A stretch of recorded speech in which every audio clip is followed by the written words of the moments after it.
안녕하십니까. 사랑과 기쁨과 희망을 드리는 사이콜TV입니다.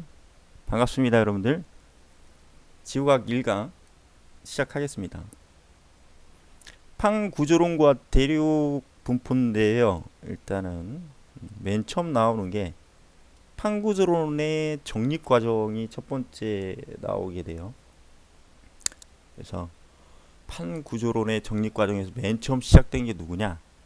여러분들 중학교 때 읽기 들어서 잘 알고 계시는 내용인데, 독일의 과학자죠. 독일의 과학자, 기상학자인데 베게너라는 학자가 대륙 이동설을 주장했습니다. 대륙 이동설을. 네, 이거는 뭐 어렵지 않은 개념이라서 간략하게 좀 정리만 하고 가시면 돼요. 독일의 과학자가 잠깐만요. 잠깐만요. 독일의 과학자 베게너가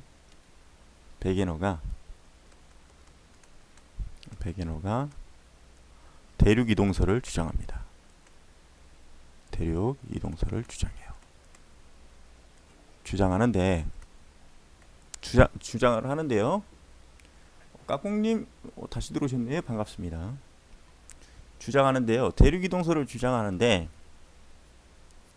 이 독일의 과학자 베게너라는 과학자가 대륙이 대륙이 이동해서 현재와 같은 대륙이 형성되었다라는 걸 주장을 합니다. 그러면 주장을 할 때는 분명히 뭐예요? 근거가 있어야 되잖아요. 그렇죠? 근거가 있어야 되잖아. 그러니까 다수의 과학자들한테 또는 모든 대중들한테 내 주장이 맞다라고 얘기하려면 근거가 있어야 돼. 첫 번째 중요한 거, 지구과학에서 첫 번째 중요하게 다루는 내용이 대륙 이동설을 주장하면서 내세운 증거는 매우 중요합니다. 이거는 매우 중요해요. 반갑습니다, 까꿍님. 매우 중요해. 그래서 여러분들이 이제 나중에 제가 참조하는 교재가 수능 특강인데, 여러분들 참조하는 교재가 수능 특강인데 여러분들이 보시면 잘 알 거예요. 첫 번째 주장하는 증거, 첫 번째, 오케이, 해안선의 일치죠. 해안선의 일치, 선의 일치. 이게 무슨 얘기냐면, 남아메리카의 동쪽 해안. 그러면 남아메리카니까 여러분들 브라질이죠. 브라질. 그러면 제가 지도를 잘 못 그리는데, 미국이 이런 식으로 있고요. 이런 식으로 있고, 그 다음에 남미 브라질이 이런 식으로 그림이 그려져. 이런 식으로. 오케이. 그래서 여기 동해안. 아시겠죠? 이 동해안과, 야, 그래도 전자칠판에다 그린 거 치고는 좀 깔끔하게 잘 그렸네. 그 다음에 남아메리카의 동해안. 자, 보세요. 남아메리카 동해안. 그 다음에 남아프리카. 여기 남아프리카 보면 이렇게 툭 튀어나오지 않았지. 쑥 들어갔지. 죄송합니다. 얘 자꾸 꺼지니. 쑥 들어갔지. 잘못 그렸어요. 여러분들 죄송합니다. 잘못 그렸어. 비켜. 자, 쑥 들어갔어. 어떻게? 이런 식으로 돼가지고 이렇게 다 들어갔을 거야. 남아프리카 이런 식으로. 아닌데? 그죠? 아무튼 이렇게 들어간 거야, 남아프리카.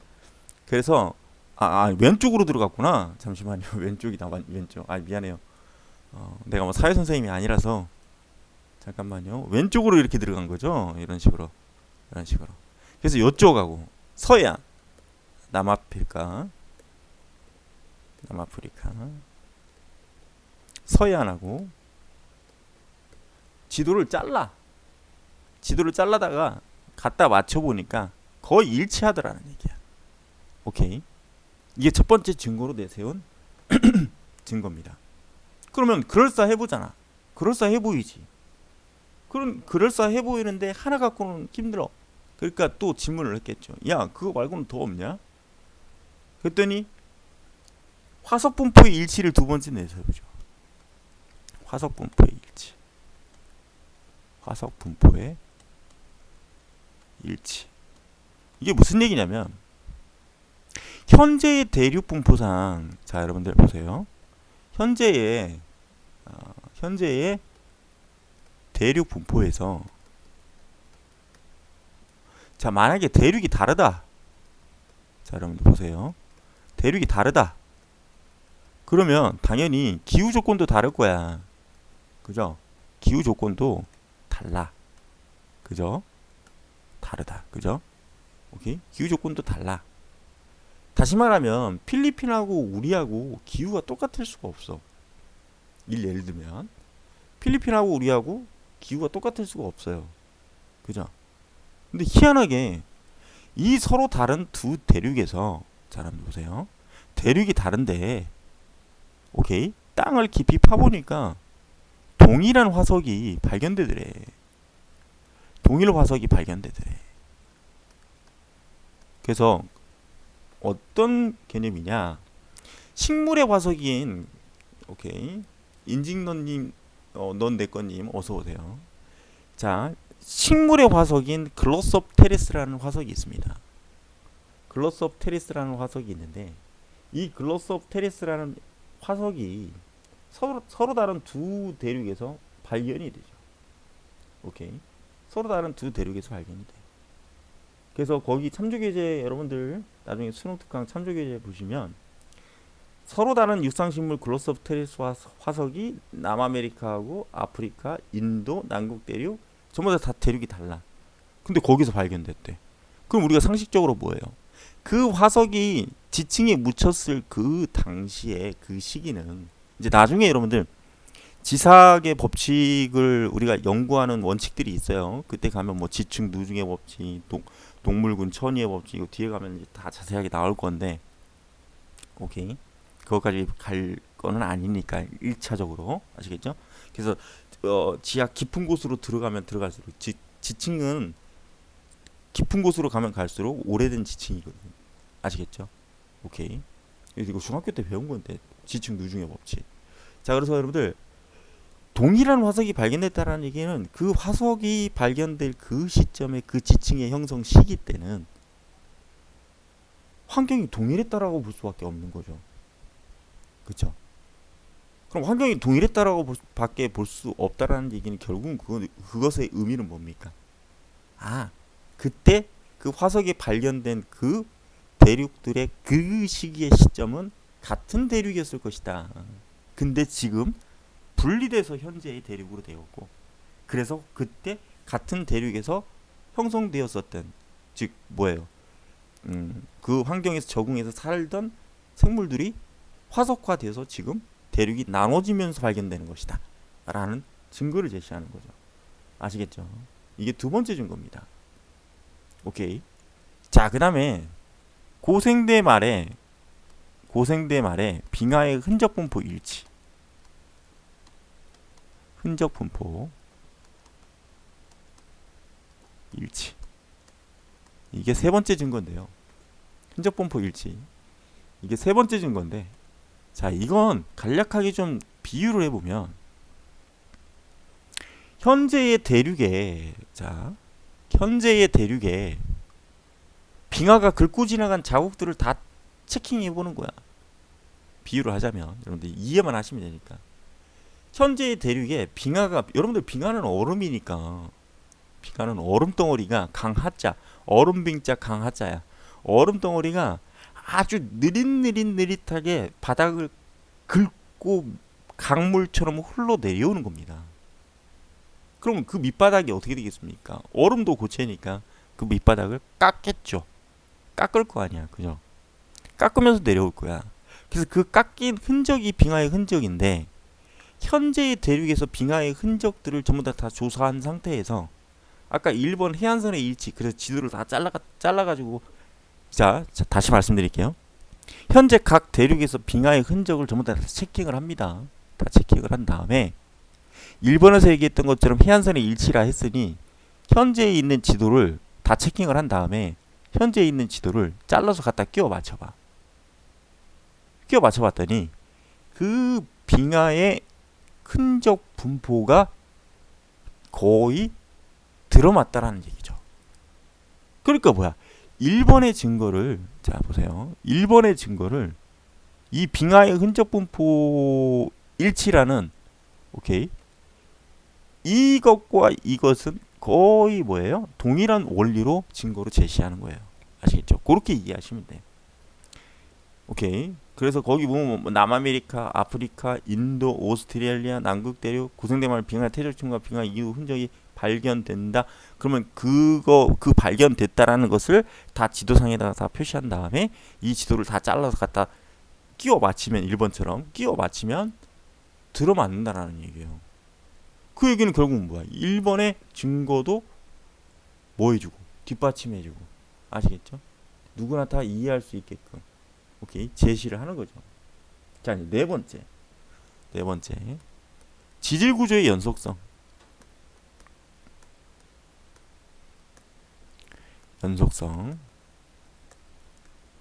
서로 다른 두 대륙의 지질 구조라는 얘기는 지층의 구조를 대비해 보는 거야. 나중에 이제 보면 배울 거예요.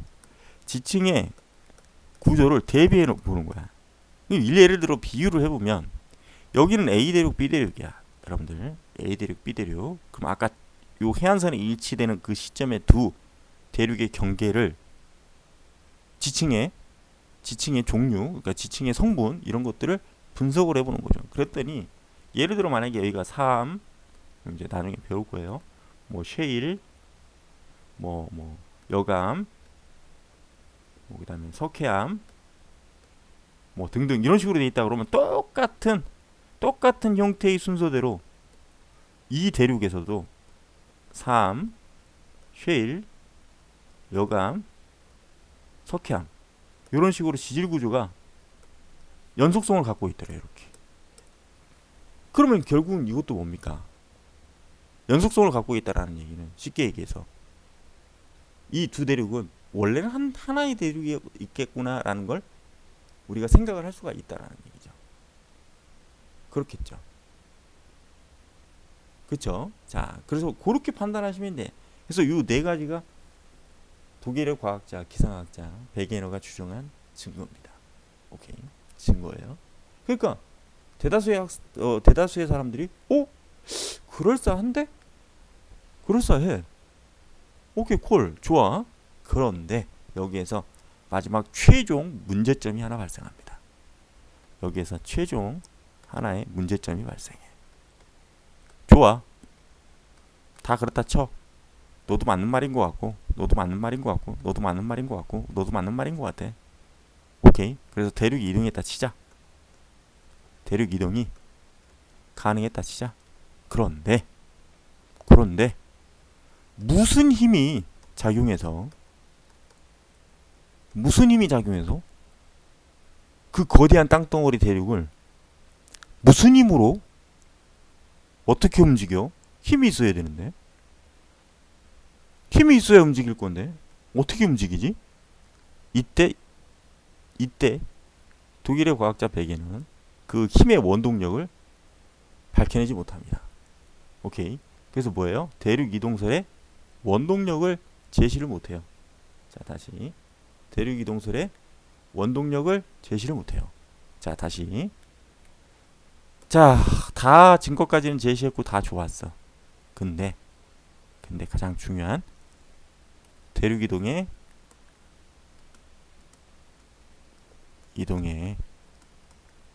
원동력을 그 당시 과학 기술로는 밝혀내지를 못했어요. 그러니까 제시가 안 된다라는 얘기죠. 오케이. 그래서 이거는 그 당시는 주장일 뿐, 주장은 있으나 학설로 인정받지 못했다. 학설로 인정되지는 않았다. 오케이. 인정되지 않았습니다. 학설로 인정되지는 않았어. 그런데 이제 이게 과학이 날로 발전돼 가면서 나중에는 정말로 이 원동력을 밝혀냅니다. 그게 바로 뭐냐? 멘틀의 대류설이에요. 자, 멘틀의 대류설. 자, 멘틀의 대류설이 뭐냐? 자, 봐요. 멘틀의 대류설이 뭐냐?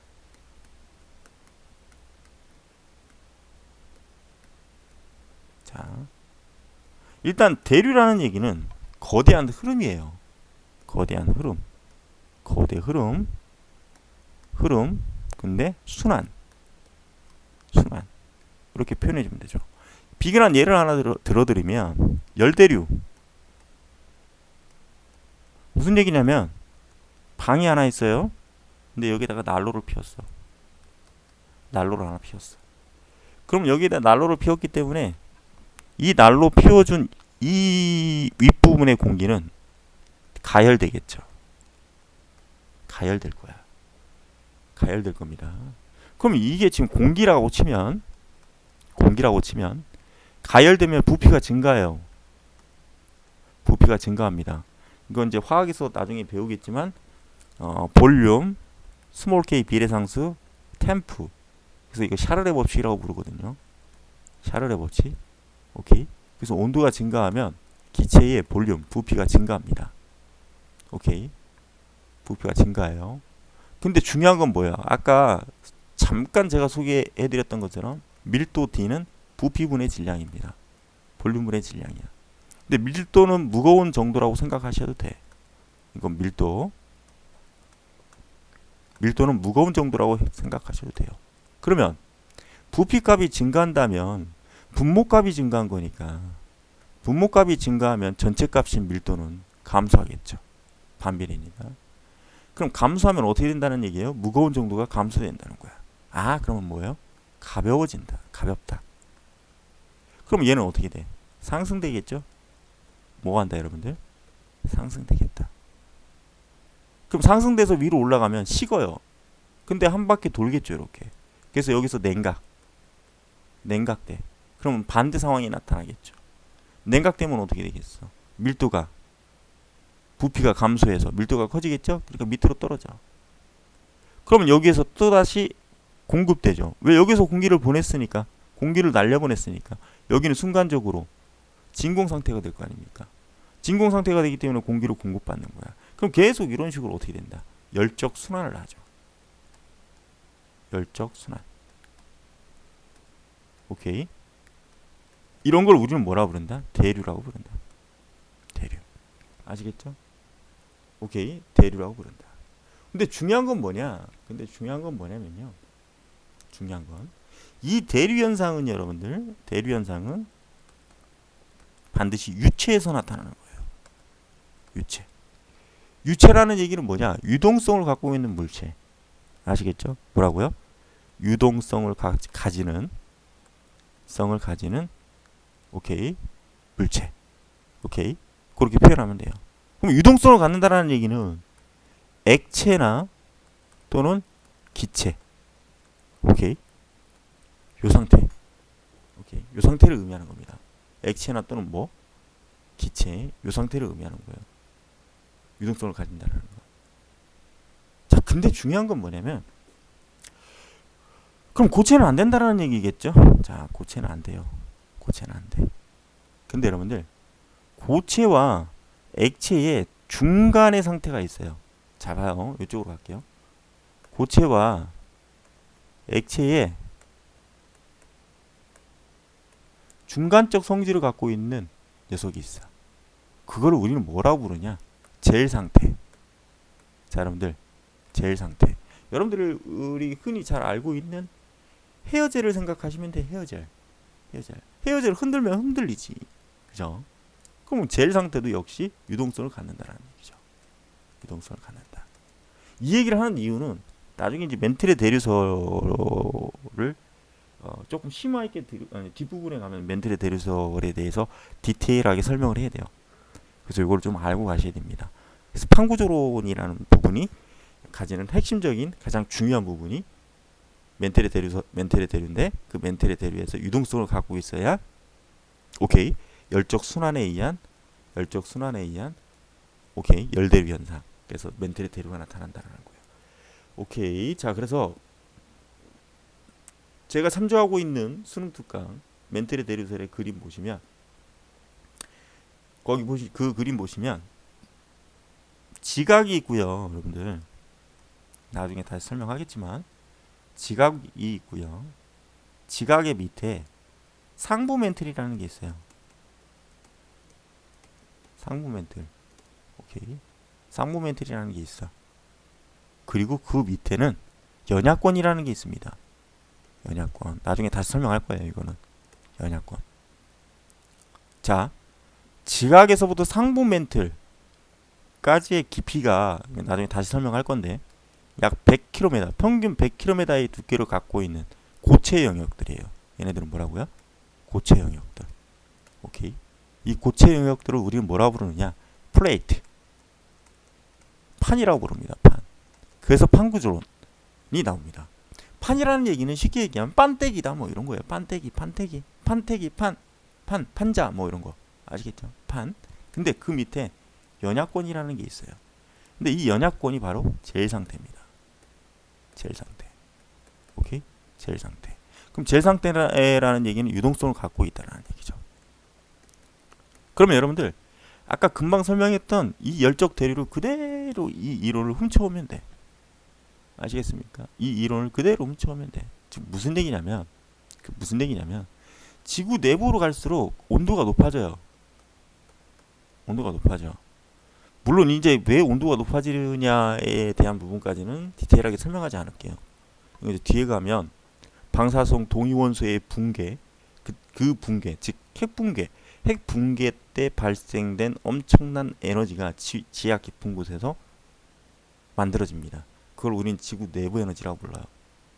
그래서 뭐 모원소, 자원소, 그다음에 얘네들 방사성 동위원소가 붕괴될 때 반감기 그거 가지고 뭐 지층의 절대 연령, 실제 나이를 판단하고 막 이런 것들이 나오는 건데 그때 거기 가서 설명하고요. 그래서 지하 깊은 곳으로 내려가면 온도가 높아집니다. 그럼 온도가 높아진다라는 얘기는 아까 여기서 얘기했던 거 그대로 훔쳐오면 되죠. 온도가 높아지면 부피는 어떻게 돼요? 팽창되겠죠? 오케이? 그럼 밀도는 감소되겠죠? 똑같아. 그러니까 가벼워지겠죠? 그죠? 그러니까 위로 올라가는 거야. 위로 올라가. 그럼 또 하나 더 위로 올라가겠죠. 그럼 얘가 1, 2 이동해. 내려와. 1, 2 이동해. 내려와. 오케이? 그러면 이 판에 얇은 부분이 있을 거 아니에요. 그죠? 얇은 부분이 여기서 이렇게 잡아당기고 여기서 이렇게 잡아당기면 얇은 부분이 끊어져. 그래서 이 얇은 부분을 우리가 뭐라고 부르냐면 판의 경계라고 부릅니다. 이거 매우 중요해. 이건 매우 중요해요. 나중에 이제 이 판구조론에 대한 그 각각의 지형에 대해서 배울 건데, 오케이, 매우 중요해. 그래서 이 판의 경계 부위가 이렇게 갈라지거나 또는 이렇게 부딪히는 경우도 있어요. 오케이, 아시겠죠? 또는 뭐 어긋나는 경우도 있어. 뭐 다양한 걸 다 배워야 돼. 아시겠죠? 그래서 이 멘틀의 대류에 의해서 두 판이 서로 멀어질 수 있다라는 거죠. 그럼 드디어 뭐야? 이 엄청난 에너지를 갖고 있는 이 멘틀의 대류 보세요.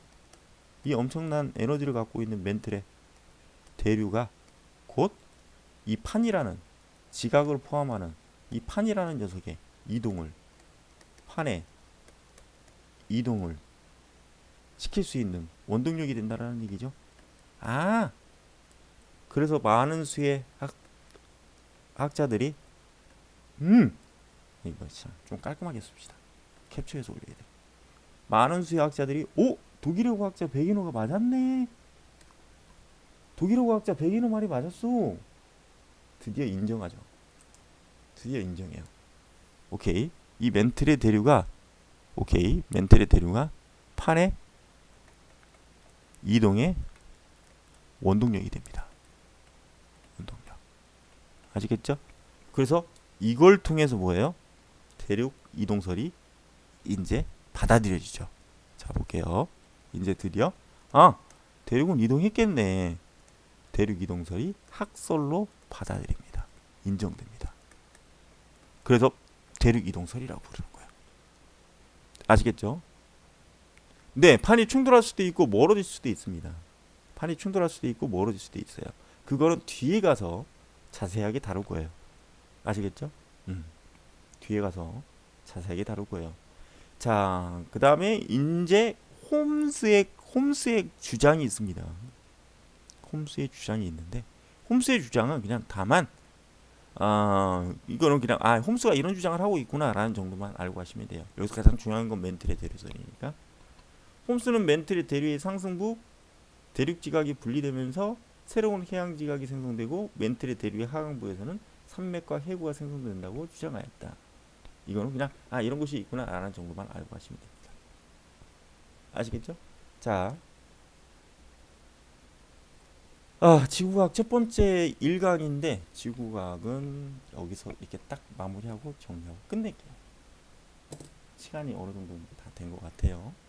그래서 이제 수요일, 금요일 앞으로는 이제 앞으로의 실질적으로 계획안도 제가 발표할 거예요. 발표할 겁니다. 함께님은 제가 가르치는 제자 맞죠? 그런 거죠? 그렇지. 뭐라고? 오케이. 네. 오케이. 그래서 오늘은 여기까지만 녹화하고 방송 정리하도록 하겠습니다. 앞으로 저랑 함께 열심히 하는 겁니다. 대한민국의 학생 여러분, 코로나로 여러분들 고생 많으시는데 열심히 잘 했으면 좋겠습니다.